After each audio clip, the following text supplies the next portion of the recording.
this video, I wanted to talk more on Samson. Okay. So when I think back to the Samson story, I start adding in current information. And I think God uses the current information. And Samson's story sounds a lot like an action movie. So that's the kind of the direction I'm taking with this movie, with this video. Okay. Samson is definitely like the action portion of the Bible. So we're going to talk about that. And I'm going to also want to talk about if Samson had supernatural powers or if he was just really strong or what. Okay. And we're going to talk about that. So Samson was obviously depicted as being very, very strong. Okay. He was tearing off gates off of buildings. He was fighting tigers and lions, and he single-handedly defeated hordes of people. And it just reminds me of like in the movies. In the movies, they do that all kinds of times. Some action hero will single-handedly defeat a whole bunch of people. Okay, and just like in the movies, they might have supernatural powers, or they might just have trained really hard and are just really good at fighting. And we're going to talk about that. We're going to talk about what was going on with Samson. Alright, was he just really good at fighting? Was he just naturally strong? Or did God give him supernatural abilities? And we're just going to talk about it, okay? Okay, let's talk about supernatural strength first. Or stronger than everybody else. Okay, yes, some people are stronger than everyone else because they go to the gym, okay? They train their muscles. Obviously, that is a real life thing, a very rational explanation for why Samson was strong. Okay, and I'm doing both. It's possible that he was just normally strong. He was lifting weights and stuff like that, okay? And he trained his body and he was just strong, so he was able to rip off very heavy doors. Okay. Now, it's possible that God gave him some sort of supernatural strength. Okay. But there's something else I want to talk about. There are people, they're like on Ripley's Believe It or Not, and like stuff like that. Okay. They have supernatural strength. Okay. But they say it's not because of just them being naturally strong.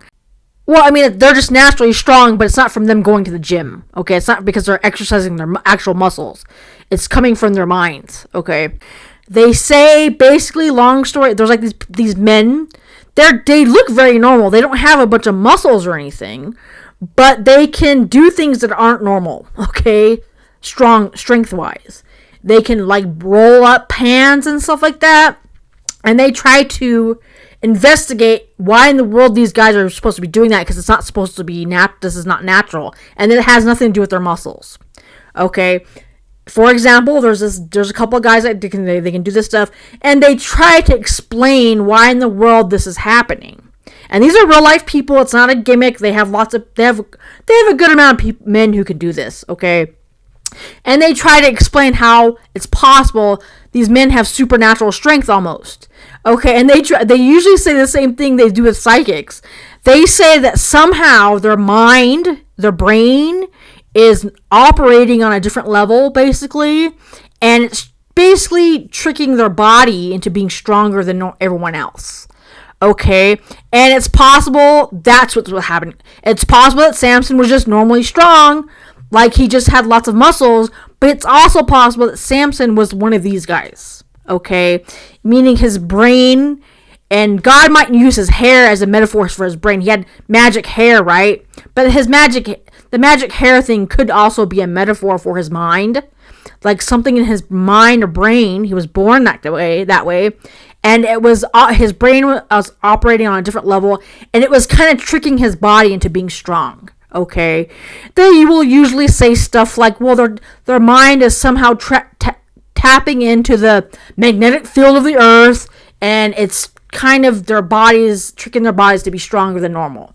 Okay, it's mind over matter kind of thing. It kind of also reminds me of like when people have another thing I want to bring up. It's possible that, when people get a burst of adrenaline or a burst of something, like the old tale of like the mother who lifts up a car because her baby's trapped underneath, okay, and it's just the chemicals in your brain jumping really fast, just temporarily, not all the time, and that for some reason that person temporarily has supernatural strength to lift up a car or lift up a door. Okay, those are a couple of different ways that could be viewpoints you could take with Samson. He could have just been naturally strong, or he could have been training. Okay, he could have been one of these men who are just, their mind is tricking their body to be supernaturally strong. Okay, but that still comes from God, though, right? That's very important. God made him that way. Okay, or it could be the adrenaline thing. Sometimes you can be strong temporarily through adrenaline pumps and chemicals in your brain going off. Okay, so it could have been, so there's still those explanations for it. Okay, but here's another possible explanation for it. Okay, I kind of like the idea that maybe he just trained really hard, like in the movies where they train like their whole life to fight the army or the bad guy.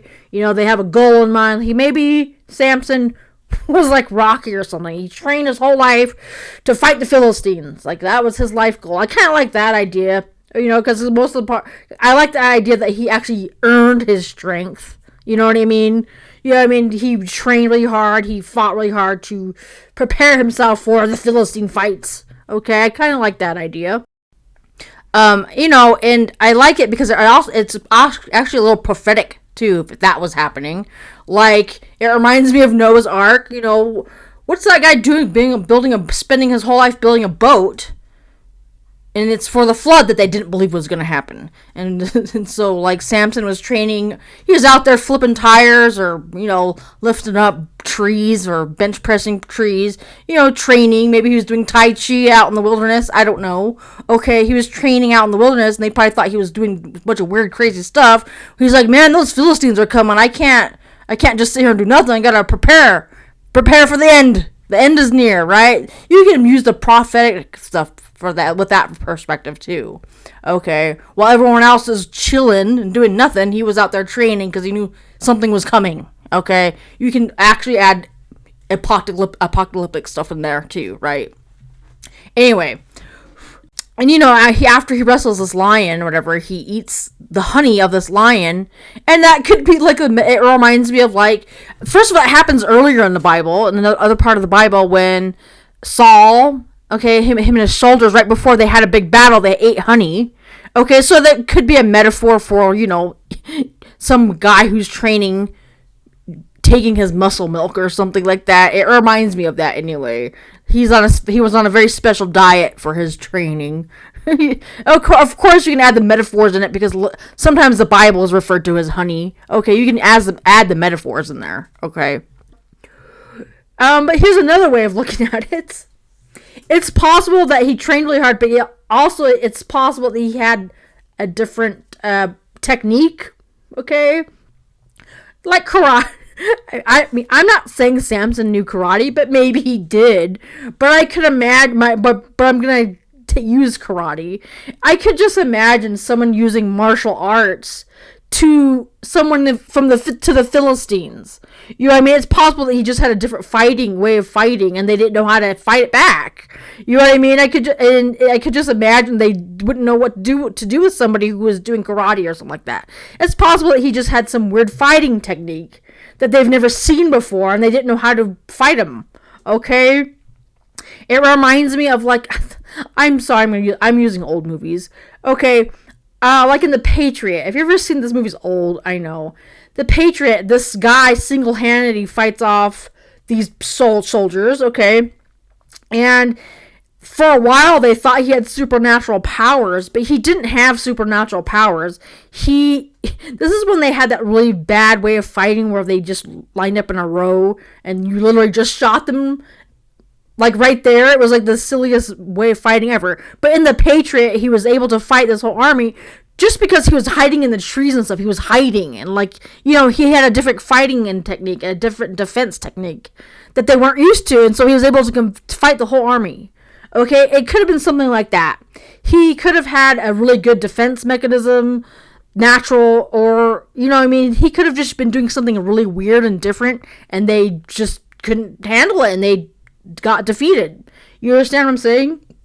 It also reminds me of when, he was using weird weapons, like the jaw of the donkey. There's lots of messaging in that. He could be using weird weapons that they weren't used to, okay? Like in the movies, they have different weapons. It also reminds me in the movies of, like, when the martial arts guy or person, where they'll just use any object as a tool. Like, they do it with martial arts a lot. They'll just use whatever object they can find to fight off the bad guy, because that's just how good they are at fighting, okay? And they didn't know how to handle that. It's like, so I can just imagine the Philistines going back to their king or whatever, and being like, we got defeated by this guy. What was his magic weapon? A donkey bone? A jawbone of a donkey? Like, they're like, what? It's possible they just didn't know what to make of him. They didn't know how to fight him because he was being weird. That's possible.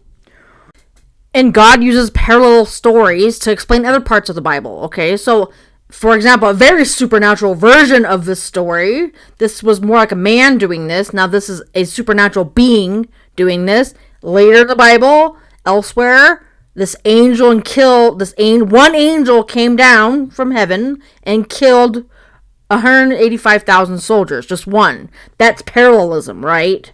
Samson defeating by himself a whole bunch of bad people, and then this angel doing the same thing. There's that parallelism, right? That would be a really crazy supernatural version. Okay. And something else, this type of situation has happened many times in the Bible. Okay. Very, very interesting. There's a very weird line in the book of Joshua. It says when they're fighting the bad guys, okay, I forget who they were, the Canaanites, okay, the Philistines and the Canaanites, as usual, Amorites, you know what I mean? They were fighting them, and it says that God magnified Joshua while he was fighting, and then he started killing them all or something, right? And people were afraid of him. What does that mean? Like, what does that mean? That what was he doing? Was he doing something supernatural? Like, did God do something supernatural with him? Did he just all of a sudden become very, very strong? Like the adrenaline thing? But people were freaked out by him. He was doing something that was different. I have no idea if he just supernaturally became strong or knew martial arts all of a sudden or what. But people were afraid of him. And we're going to really talk about that in a minute, okay? So, let's use that. So, let's use the perspective of the Philistines, okay? We're going to use the perspective of the Philistines. So, they were freaked out by him. They didn't know how to... They were obviously not winning, fighting him, using a bunch of armies. So, guess what they did? They got real smart, though. Okay? They stopped using an army. Instead of using a bunch of strong men, because that tactic wasn't working, they just sent one woman, okay? It just takes one woman to tear down... Just takes one weakness to tear down someone that strong. And they were like, we'll just send a woman to him. That'll take the wind out of his sails. Okay, and she was like a spy. They wanted to know. From their perspective, they may have thought he had supernatural powers, or they're trying to figure out what in the world he was doing. Okay, and let's just say we'll add the witchcraft stuff in there. I know that people who do witchcraft can maybe do supernatural stuff, but they usually have an idol with them. Like, they'll have a crystal ball or a statue of Mary or something like that to demonstrate their power, or a magic wand. They have an object, which is a very bad form of idolatry. It's getting power from an object, okay, through witchcraft, okay. And it's very temporary, but he didn't have anything. I mean, he had that jaw of the donkey bone, which I'll bring up another time, that there's actually lots of stuff going on there, okay. But he didn't have anything. He was, from their perspective, they thought he may have had some sort of magical gift, but they couldn't figure him out. They wanted to know how he was doing this, okay? And eventually, of course, they found out it was his hair, okay? And so they cut his hair, well, not only because they wanted to unplug him, to make him, they sent in Delilah as a spy, and they used sex to get it out of him, okay? She cut his hair because they thought that was going to make him weak, right? Like, that was going to unplug his power. Okay, but also because they probably wanted that power. That's probably why they took his hair, which I'll bring up another time, okay? Alright. They took his eyes and his hair, which is a whole nother can of worms about what's going on there, okay? I'll bring it up later. But they took his hair because they thought at that point that they figured out how he had his magical powers as his hair, so they took his hair, and they thought that disabled him, okay? That made him weak again, okay? And for a while, it did seem like that. But the whole point is he got that power from God. It had nothing to do with his hair, okay? And, you know, and I kind of like this picture right here because it has him tied up, all right? And, you know, and they're probably, it reminds me of when you cage someone, like the X-Men, or, you know, or aliens, or something someone you think has magical powers, you tie them up, you know, and you'd want to dissect them and figure them out, and which is what they were doing, okay? They were cutting him up. They cut out his eyes, they cut off his hair, they were trying to figure out how he had got all his magical powers, because they couldn't understand it just came from God, okay? So, and you know, that's also symbolism of they were trying to contain something that belonged to God, like they were trying to contain and control God's power, okay? And they couldn't, okay? Because you can't do that. You might think you can temporarily, but you can't. And you have to keep in mind, they probably were freaked out by him, just like Joshua and Moses. People were scared of him a little bit, but they were curious. At the same time, they didn't know what to do with the situation. And people are scared of God in that way a lot, because God can be scary sometimes. He has a lot of power, and it's very confusing to people. They'll deny it, or they try to contain it. Okay. And God, and by the way, it still reminds me of action movies where some action hero is tied up in a cage and he undoes the handcuffs, or he just busts out somehow, okay? Because you can't because you think you can control someone like that, but you can't, okay? But it really and you have to keep in mind, they were scared of him, and they thought that they had the situation under control because his eyes are gone and his magic hair wasn't there anymore. But obviously he busted free and killed everyone, okay? He busted the whole building down and killed everyone, okay? Again, and this is a lesson on how you're not supposed to control and contain God's power. Let's put our cards on the table here, General. You're scared of me because you can't control me. You don't. And you never will. But that doesn't mean I'm your enemy.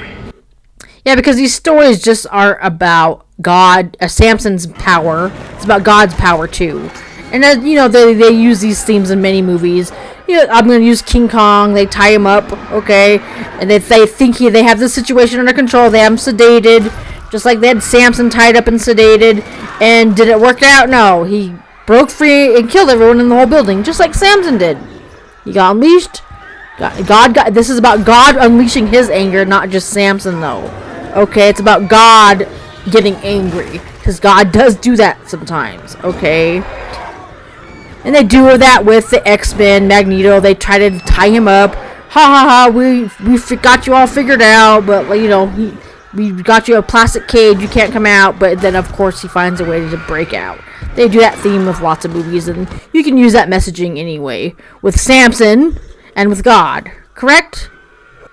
You can't trick God, you can't put him in a cage, you can't control God, okay? And that's actually a good thing, but if you try to, it's going to bite you in the butt in the end, is the messaging, okay? You can totally use that, yeah. Yeah, and there's just a lot of messaging in that, and it's a warning too, okay? And yeah, anyway, I think I'm going to end the video there. So, in conclusion, did Samson have magical powers? I don't know. Or was he trained? Was he just training really well? Is he just really smart in his war tactics? I don't know. I'm not sure, okay? I guess you could use both the perspective of both. But I really like the messaging that you can't control it, though, all the time, okay? It's under God's control. You can't control God's stuff. You can't contain God's power and can use it for your own benefit, okay? You are just going to get killed in the end, okay? And this is a warning, okay? You have to keep in mind lots of these heroes in the Bible, from a Christian perspective, are heroes, and these stories are really cool. But from the other people's perspective, must have been horrifying. Okay, and there's a lot of messaging in that and warning for people who don't know God. Okay, and it's about God getting angry and unleashing his power.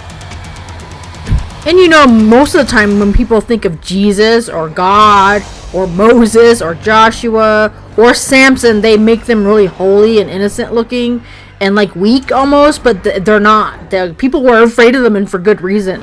Okay, God and some of these people did some pretty terrifying things. Okay, they weren't a bunch of wimps. And Jesus is not a wimp.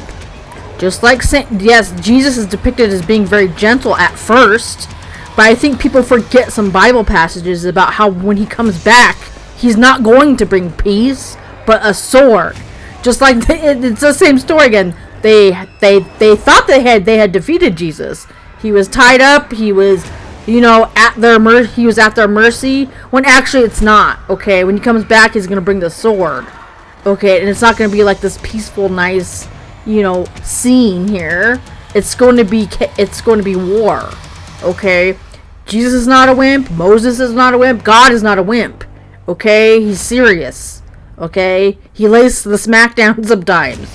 Okay? Because some people don't respect people who are just wimpy all the time. And God isn't. Okay? And I'm going to add one more thing. You know that angel that killed the 185,000 Assyrian soldiers? That angel of the Lord, some people think that is Jesus. Okay? So that's why Jesus said he's going to bring back his sword when he comes back. Okay, because Jesus is not a wimp. Okay, lots of people aren't Christian because they depict Jesus and these guys as being too wimpy, and so I'm doing the opposite here. Okay, so that could have been Jesus, that angel of the Lord that killed all those Assyrian soldiers. That could have been him. Just something to think about. All right. Anyway, please think about this stuff, guys. Okay, and thank you.